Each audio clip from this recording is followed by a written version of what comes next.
Hi guys. Hi. It's Kajal And it's Keisha. and you're watching The Girls Night In. We did that differently. Yeah. I did it this time.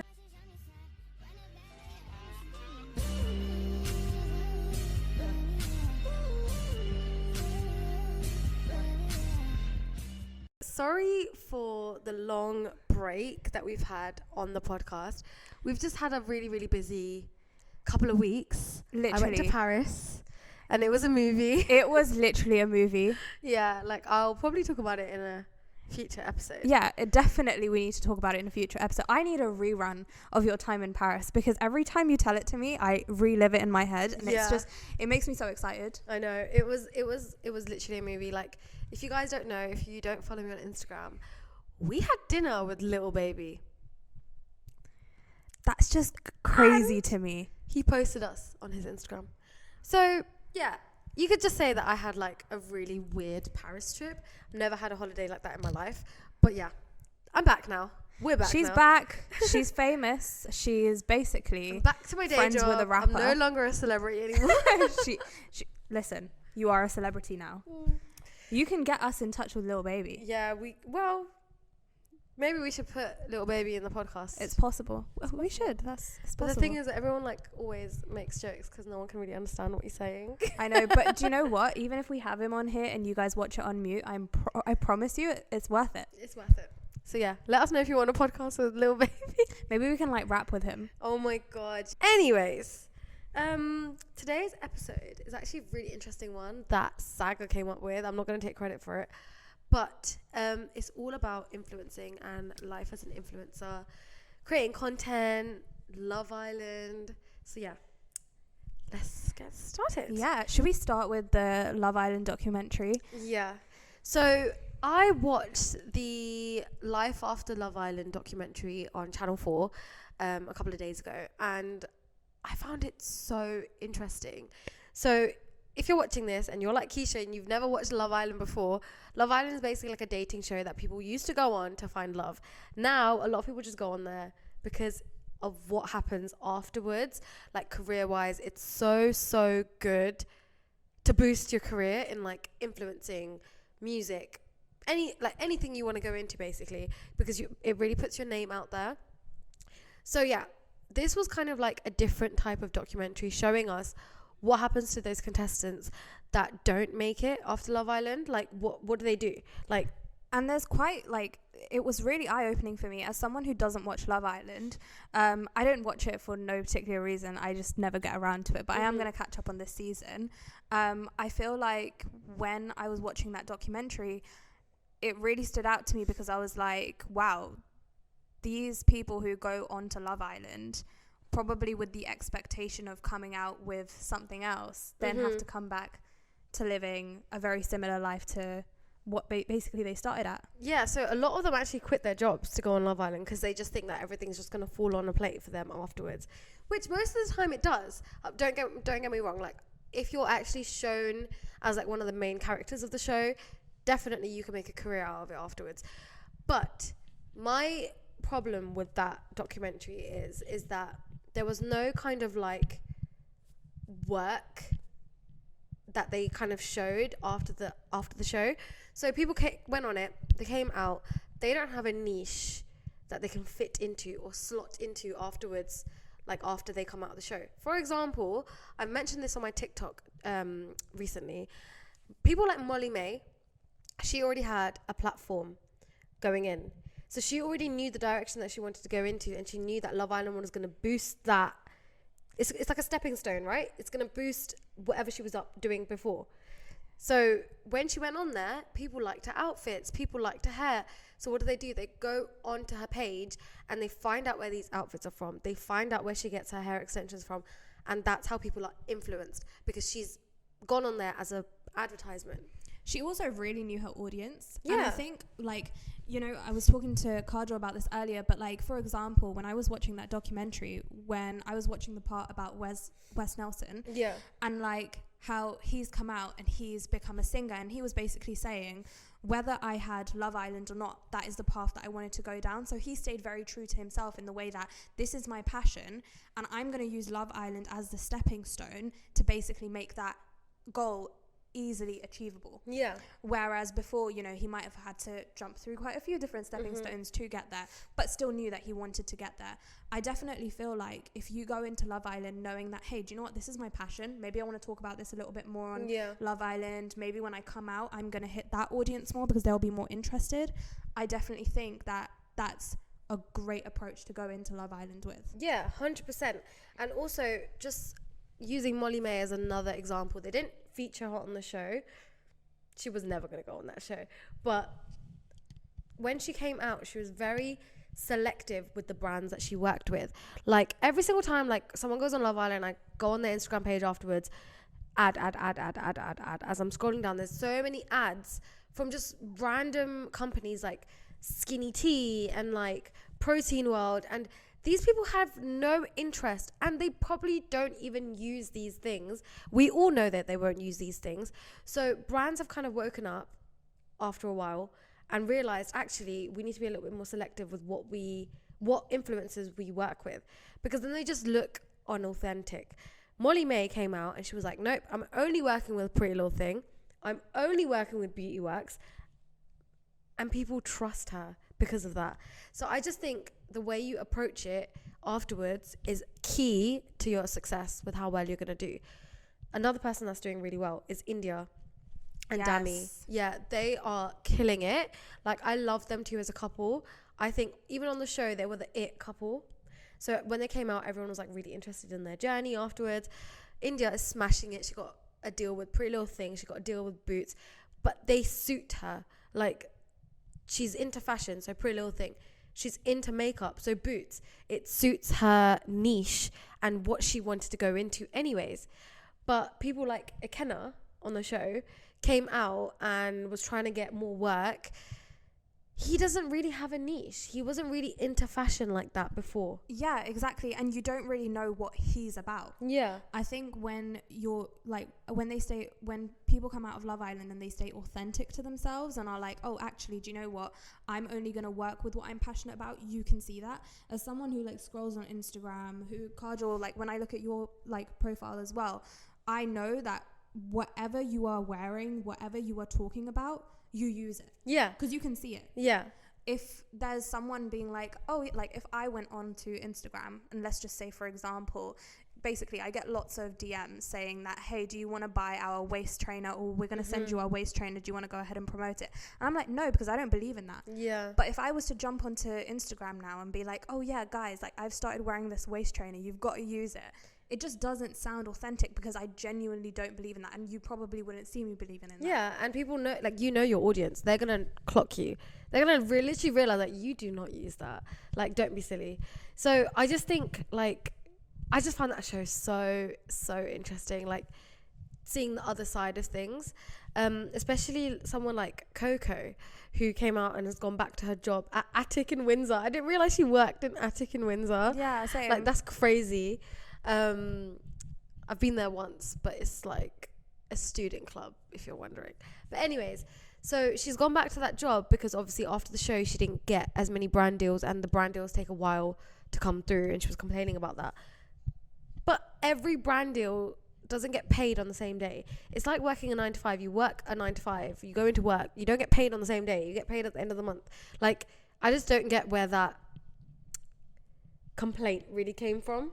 Yeah, I also feel like when you're going into Love Island, when you're going into Love Island and you don't have let's say a platform or an audience beforehand, your mind is so open with being able to make all these assumptions of what could happen when you come out.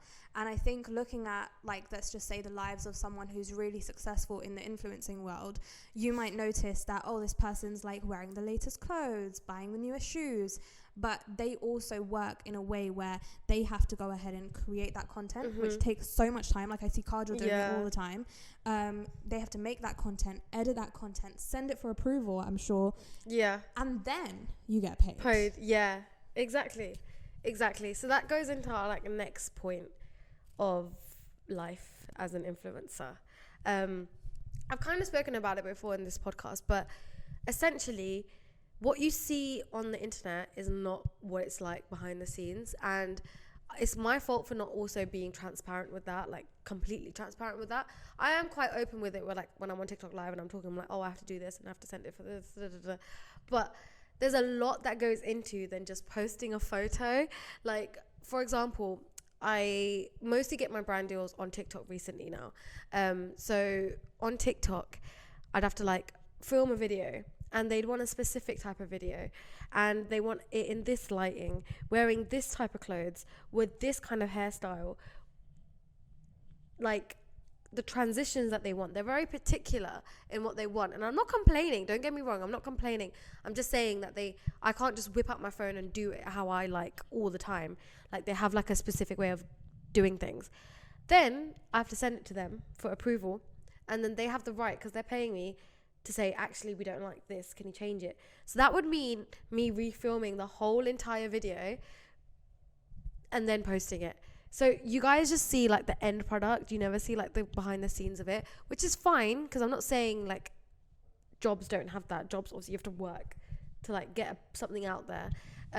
But yeah, it is a lot of like back and forth with brands. But you kind of have to enjoy it. Otherwise, you're going to fall out of love with it very, very quickly. And I think, like, would you say that you are super passionate about it? Yeah.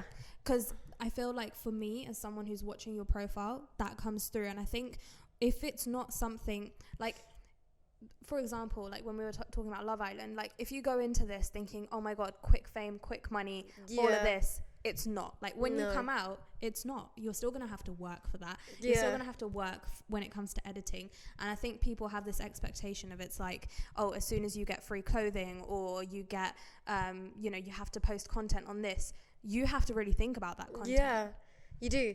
And that's the other thing, like just people from Love Island, they just expect it to be handed to them on a plate. It doesn't happen like that. Like, I'm sorry, but Molly May is such a good example of how it should be done. Like, okay, yeah, she's done some questionable things in the past, but I actually genuinely rate her for her 100%, for her ability to be able to just completely separate herself from Love Island. Like, she's not, when people think of Molly May now, they don't think of someone that went on Love Island. They think of Molly May, like her own identity. She's made her own brand, her own identity from it, and people should follow that when they come out of Love Island as like a guide on how to do it. Yeah, 100%. Okay, random question, if Saga was not in the picture, would you go in on Love Island? Oh, I don't know. The thing with Love Island and brown girls is we'll just get a lot of shit for it. And I think you'd have to be in a certain mindset to be able to go on and not care what people think about you, and then the whole community just disowns you. But it's worth it. I actually think so, and I think that this is like, you know how they say like growth is uncomfortable, and I feel like this is a really big chance for our community to kind of grow through the discomfort, like whether you like it or not, like whether this person is in the same culture, same religion, whatever as you, they are still their own individual. And I think if that person is going on Love Island to go and make their own choices, decisions, and put themselves out there, it's your job to actually support them, not bring them down. Exactly. You gotta be a team player. And like if you're not a team player, when Shannon Singh went on Love Island, I was rooting for her. I was so upset when she got kicked out on the first day. Exactly. And I think it sucks the fact that you had to say that oh, I wouldn't go on it because as a brown girl we would get hate from the brown community.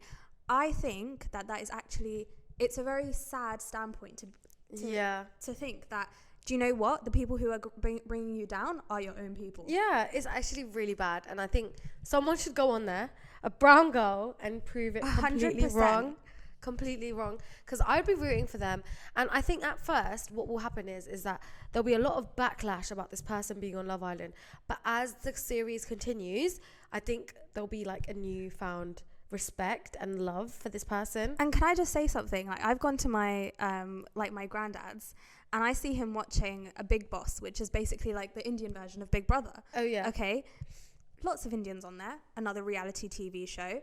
Let me tell you, me watching 2 episodes of that with him, I was like, why on earth do the Indian community, well, not everybody, but some of the Indian community in the UK drag down Indian girls for going on Love Island when Indian women and men are all on Big Boss. Yeah. They are then having like relationships in this place. Yeah. Making themselves look absolutely nuts, screaming around like in the Yeah. whole place. But you won't say anything because it's an Indian show. That is so true. Like, where's the There's no logic. There's like, no when logic. it comes to like the hate that brown girls get. There's no logic behind it apart from the fact that they think that they're ruining the name. I think the people ruining the name are the ones that drop hate. Exactly. Personally. So if you're a brown girl and you want to go on Love Island, please go. Do you? Yeah, we Don't- can't because we're in relationships. Yeah, but you But do you. it for us. And we will support you. We'll make a whole flippant episode on you. Yeah, bro, So- I will do a whole fan page and then when you go on, we'll do a podcast episode with you. Exactly. Yeah. Exactly. I even posted a TikTok I think it was last year, July-ish. I was like, oh, I really wish like more brown girls would go on Love Island, but like our own community would ruin us. And the comments on that was just saying like, oh, because I was in a bikini in that video, and they were like, oh, if you're so brave to dress like this, then you go on Love Island then. And I'm like, Jesus Christ. Brave? Yeah. You're wearing a bikini in summer in a different country. I was wearing a bikini, but I was wearing trousers. I know. You know the video I'm talking about, I know the right? video you're Yeah. talking about. But like, brave. Do you guys not wear like a bra and underwear at home? Like, Yeah. when you're hot, do you wear a puffer jacket and trackies? Really? Is that you? It's actually a joke. Like, we need to like, I think our generation, there's obviously a lot of backward-minded people in our generation as well, though. But I Yeah. hopefully in our generations we teach our kids Do you know that what? this is not right. You've got one life. Why the heck are you there fussing about what someone else is going to say? At the end of the day, your decisions are your decisions. They are only going to affect your life. And if someone else thinks that they're affecting their life, you just need to kick them out and get lost. Yeah. And that's why I don't take any hate comments on the internet personally. I never do. I never have, and I never will. So basically, I've been doing social media for a very long time. Like, seriously, I've been doing it for like the last, I'd say 3 years. I've been doing it seriously, like getting work out of it and being consistent. But I've been on social media as someone with a lot of followers since I was 18 years old. So when I was 18, I would just post me at uni, like just my life at uni. And I would not post it in an influency way. It just happened that I got loads of followers from it. I don't know how. But even since then, I'd get hate comments. And it never affected me as an 18-year-old. And till this day, I'll get hate comments. And people were like, how does it not affect you? I'm like, literally, like, these are people behind a screen. I can just close my eyes and they're gone. Like, I don't have to... Their comments will never affect my reality. And that's just the truth about it. Like, at the end of the day, they're behind the screen wasting their time on you. So 100%. It's a compliment. Thank you. Thank you for thinking about us Yeah, in your spare so much time. for typing out that message because you care about me so much. Because, hey, we don't think about you. Yeah. We don't know you. We don't even know you exist. That's the funny part of it. We don't even know you exist. And you're typing these hate comments. Don't get me wrong. I love the comments that when everyone's like messaging me like nice, really sweet things. I read everything. I try to reply to everything. But the people that just sit behind fake accounts just to spread hate, may God help you. Have you ever felt like you wanted to go back to your 9 to 5?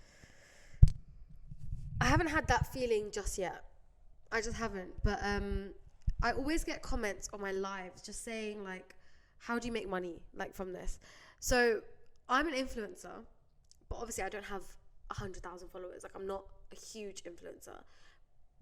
So I can understand why some people are like, how do you make money? Like, I don't get it.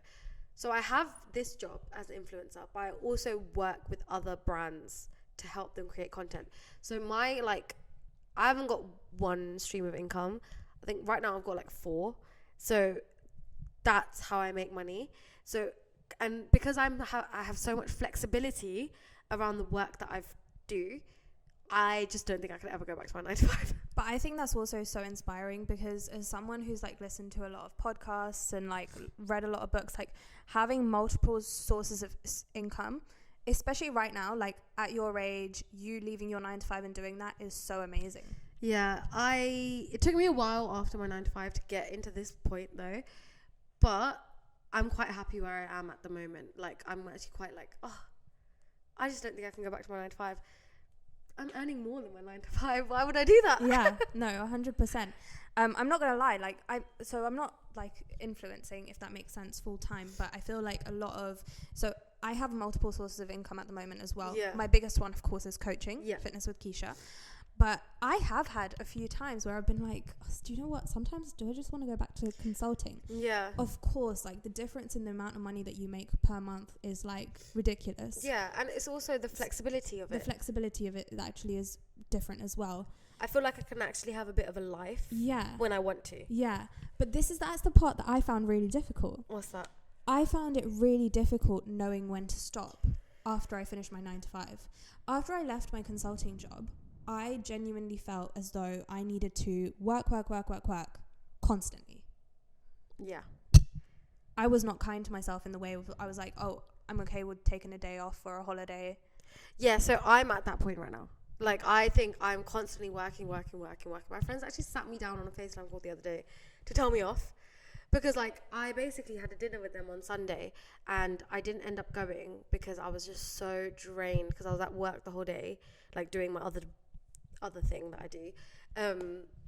And I was just at work the whole time. Got home and I was just like, I feel so ill and, like, drained. I was like, I'm really sorry, guys. I need to cancel. But they still went. And they were discussing, like, she's working way too much. Like, when does she actually switch off? Like, and it doesn't help that I have a boyfriend who also works all the time. Because Saga is an entrepreneur as well. Like, he owns Season Clothing. And he's constantly working. So this whole week, I've just been with him. And he's working. So I'm like, okay, cool. I'm going to work as well. Like, I'm just constantly working. We're watching TV whilst working. We're eating, working. Like, it's actually... You're cooking and working. Yeah. I've seen the lives. Yeah. So yeah, I do agree with you that I find it really, really hard to switch off. Yeah, same. And to the point, like with my partner, he works for like Fitness with Keisha, but like on the admin side of things, and he logs off every day by like 5 o'clock latest. Yeah. And sometimes I'll keep going and then he's like, no, stop. And only now recently have I gotten to the point where I'm like handing off so many tasks to everyone else than me doing it myself. Mm-hmm. But way back when, it was Monday to Sunday, 9 to 9. Yeah.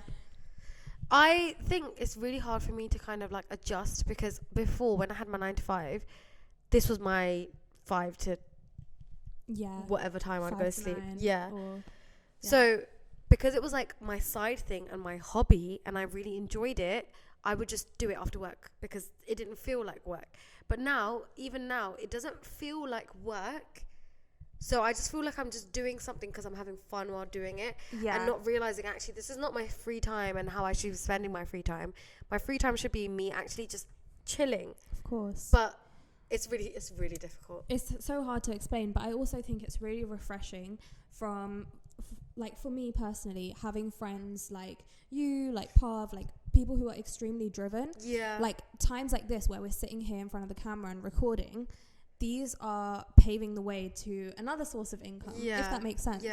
Yeah, exactly. And I think I've surrounded myself with so many people that are very driven. Like having a boyfriend who is driven as that just says one thing, but also having friends that are also on the same kind of wavelength changes your whole life. Like you guys like motivate me to be doing more. If I see you doing something on your Instagram stories, I'm like, shit, I need to wake up and do something right now.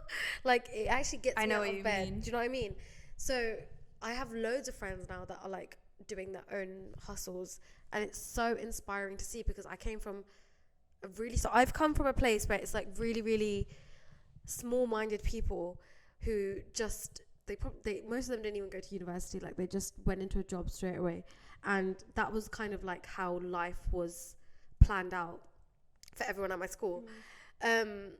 So like actually meeting you guys and meeting people that are like me, I'm like, wow, okay, cool. It's not abnormal for me to do this actually. Exactly. And it's so okay to talk about your ideas and put them out there and nothing sounds ridiculous. Yeah. Next thing I want to talk about is my thoughts on how people now that want to go into influencing, want to get into jobs like us, like I think this is how you should probably go around it.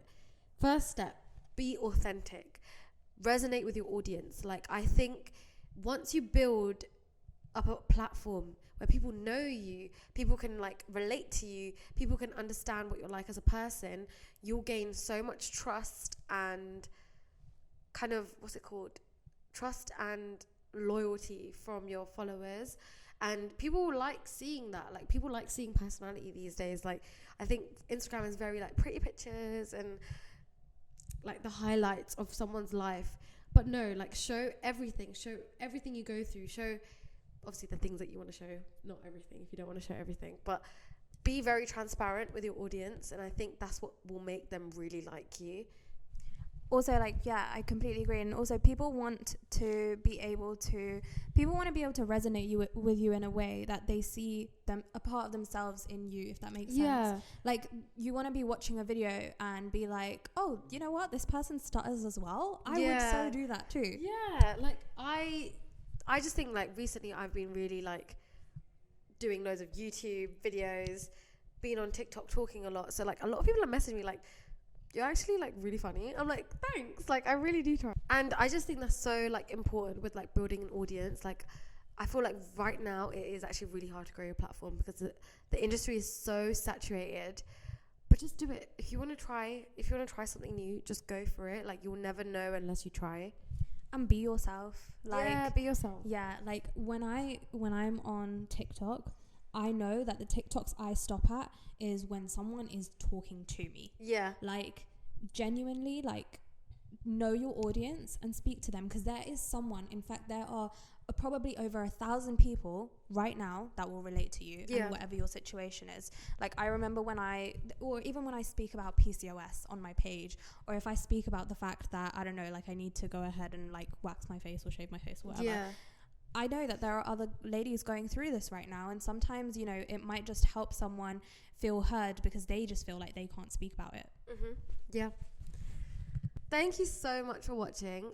Please let us know your thoughts on anything that we discussed, and let us know if you watched that Channel 4 documentary. If you haven't watched it, I would go watch it. It's really interesting. You can watch it even if you haven't watched Love Island before, like me. Like, even after watching that, I was a bit like, oh, wow. Yeah. And then I was like going on Instagram and like Googling their names. Yeah, like just to see who these people were. Yeah. So yeah, go have a watch, and we'll see you in our next episode. See you in our next episode. Bye. Bye.